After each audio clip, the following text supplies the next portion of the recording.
उमेदवारी देण्यात आली आणि आपल्या विजयाचा विश्वास व्यक्त करतानाच महायुती सत्तेत येईल असाही त्यांना विश्वास साकडं घातलंय. मला वाटतं आज देव खूप धर्मसंकटात असेल, कारण सर्व पक्षीयांनी त्याच्याकडे प्रार्थना केलेली आहे आणि प्रत्येक जण सांगतोय मला जिंकावं. आता सगळ्यांना तर जिंकणं शक्य नाहीये, त्यामुळे कोट देव धर्मसंकटात अशी परिस्थिती आहे. धर्मयुद्ध लढलं तुम्ही तर अमोलजी, आता हे धर्मयुद्ध जर तुम्ही जिंकलं असं गृहीत धरलं तर या धर्मयुद्धातली तुमची भूमिका काय असेल नेमकी? त्यामुळे तुम्हाला कुठला धर्म अपेक्षित आहे? म्हणजे आम्ही काही फक्त हिंदू धर्मयुद्ध असं लढलं असं नाही.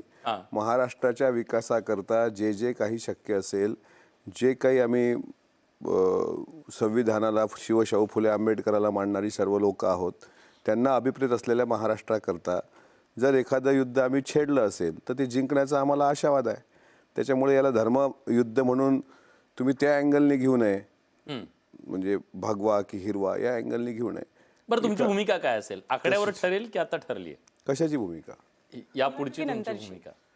राष्ट्रवादी काँग्रेस पक्षाची. महायुतीमध्ये आम्ही एकत्र लढलो आहोत आणि महायुतीसोबतच आम्ही पुढे जाणार आहोत. त्यामुळे आम्हाला प्रचंड विश्वास आहे की महायुतीचं सरकार स्थापन होईल आणि आमची भूमिका महायुतीसोबत जाण्याची असेल. आपल्या पक्षाला जागा किती मिळतील तो अंदाज सगळ्यांना आपण विचारलाय, तर तुम्हालाही जागा किती मिळण्याचा अंदाज? मी मोघम बोलत नाही, मी हवेतही बोलत नाही. मी स्वतः अनेक ठिकाणी प्रचाराला होतो. नेक टू नेक फाईट काही ठिकाणी आहेत.